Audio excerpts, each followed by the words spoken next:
A boy in a box found murdered on the side of a road in an area where people frequently hunt. Have you ever heard of America's unknown child, the boy in the box?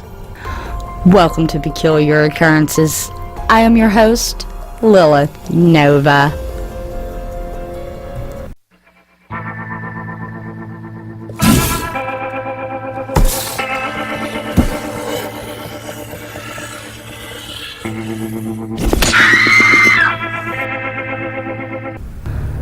The boy in a box is a name given to an unknown murder victim who was 3 to 7 years old. His naked, battered body was found in a cardboard box in the Fox Chase section of Philadelphia, Pennsylvania, on February 25th, 1957. He is also commonly known as America's unknown child. His identity has never been discovered, and this case remains open. In February 1957, the boy's body, wrapped in a plaid blanket, was found in the woods off the side of the road. The boy's body was inside of a cardboard box that seemed to once house or box a bassinet. The boy's hair had recently been chopped off, possibly sometime after death, as clumps of hair did cling to the boy's body. There were signs of severe malnourishment, as well as surgical scars on the ankle and groin, and an L-shaped scar under the chin. The body was first discovered by a young man who was checking his muskrat traps. Fearing that the police would confiscate his traps, he did not report what he had found. A few days later, a college student spotted a rabbit running into the underbrush. Knowing that there was traps in the area, the boy stopped to investigate. This is when he found the body. He too was reluctant to have any contact with the police, but he did end up reporting his find the following day. The police received the report and opened up the investigation on February 26, 1957. The dead boy's fingerprints were taken, and the police at first were optimistic that he would soon be identified. Yet no one ever came forward with any useful information. This case attracted massive media attention in Philadelphia and Delaware Valley. The Philadelphia Inquirer passed out 400,000 flyers that depicted the boy's likeness. These flyers flooded the area and was even included with every gas bill in Philadelphia. The crime scene was combed over and over and over again by 270 police academy students, who ended up discovering a child's blue corduroy cap, a child's scarf, and handkerchief. All clues that led nowhere.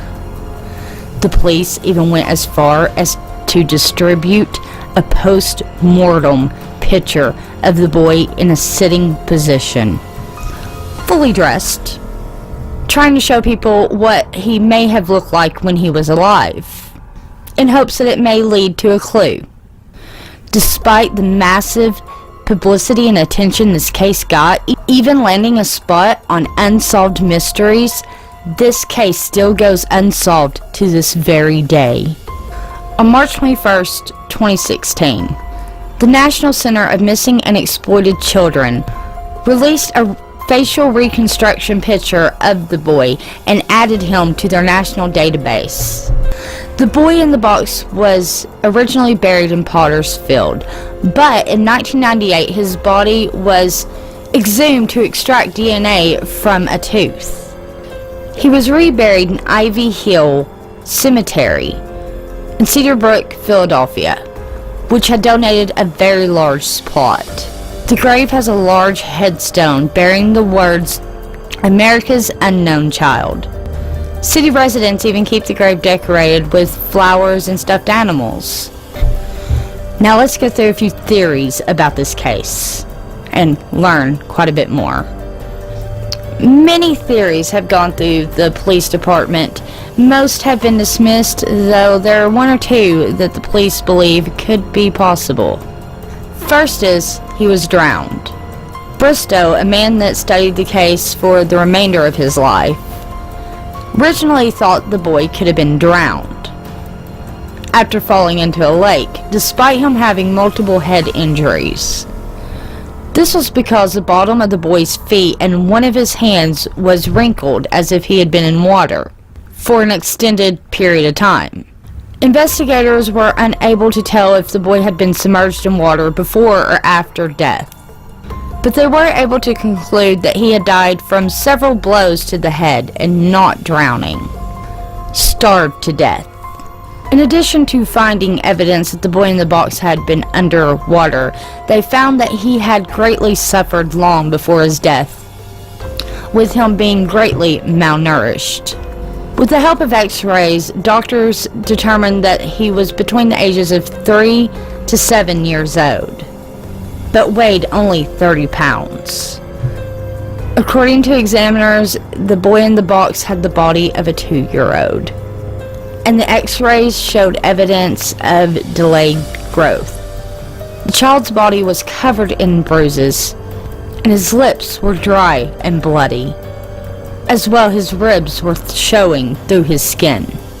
They also found evidence that the child may have had an eye infection that was treated with medication prior to his death.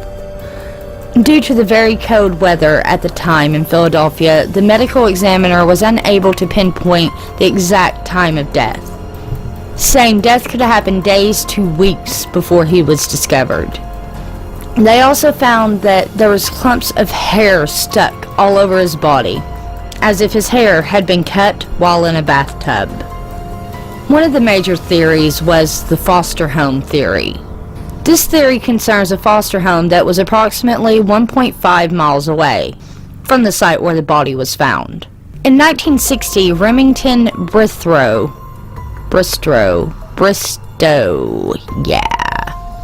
an employee of the medical examiner's office, one that I sort of mentioned before, the one I said pursued the case until his death in 1993. He contacted a New Jersey psychic who told him to look for a house that matched the foster home. When the psychic was brought to Philadelphia to the spot where the boy had been found, she led them directly to the foster home. Remington decided to attend an estate sale at the foster home. Remington found a bassinet that would have been similar to the one that would have came in the box that the boy was found in. He also found blankets on the line outside that were similar to the one that he was wrapped in.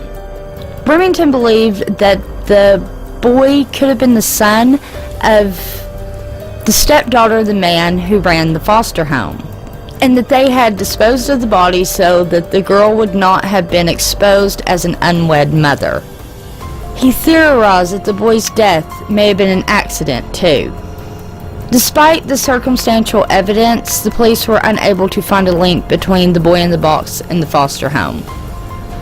In 1998, a police lieutenant named Tom Augustine, who was in charge of the investigation, along with several members of a group of retired policemen and profilers, interviewed the foster father and his stepdaughter, who at this time the foster father had married. Yeah, I know, right?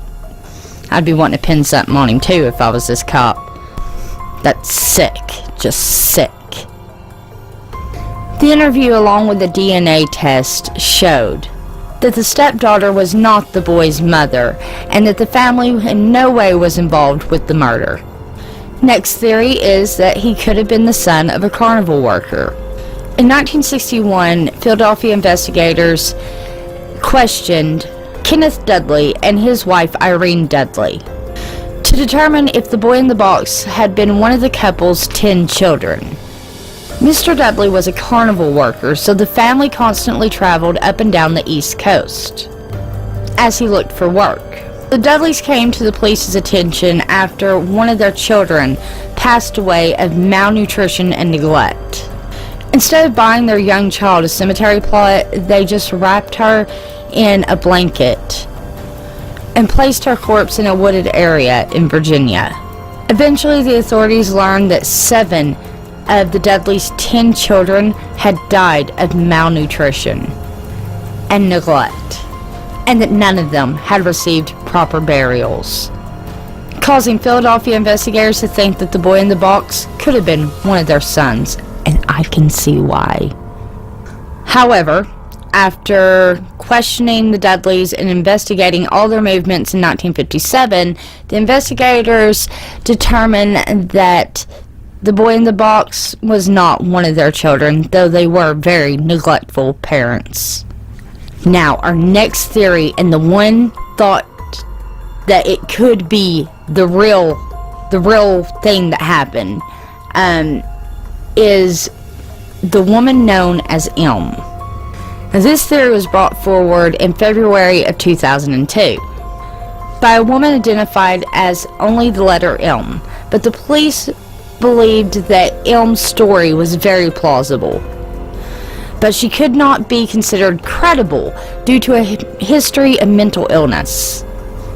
Elm claimed that her abusive mother had purchased the unknown boy, whose name was Jonathan, from his birth parents in the summer of 1954. She claimed that while in her mother's care, the boy was subject to extreme physical and sexual abuse for 2.5 years. And then that one night at dinner, the boy had vomited up his baked beans and was given a severe beating, in which his head slammed against the floor until he was semi-conscious. He was then given a bath, and at this time is when he supposedly died.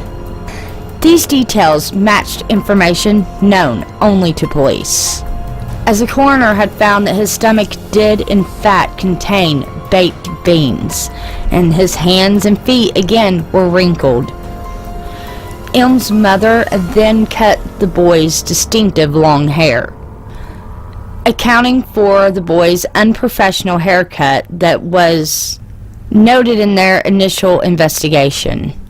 In efforts to conceal his identity, Elm's mother then forced Elm to help her dump the boy's body in the Fox Chase area. Elm then went on to say that as they were trying to remove the boy's body from the trunk, that a male passing motorist pulled over on the side of the road to see if they needed any help. Elm was ordered to stand in front of the license plate while her mother went off to talk to the good doer and try to shoo him away and convince him they did not need any help. The man eventually drove away, and this story collaborated with testimony from a male witness in 1957. In spite of the outward plausibility of Elm's story, police were unable to verify her story.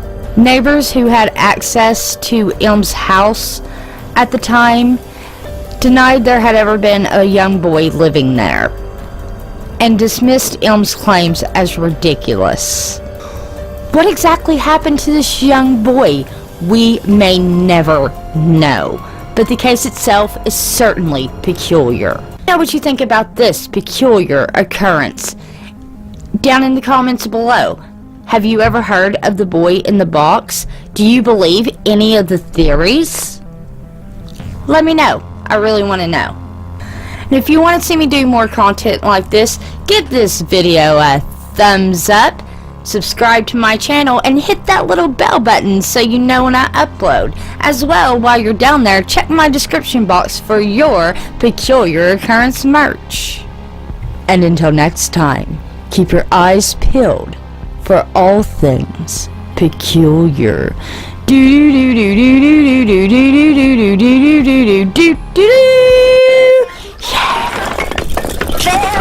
Are you listening? Damn.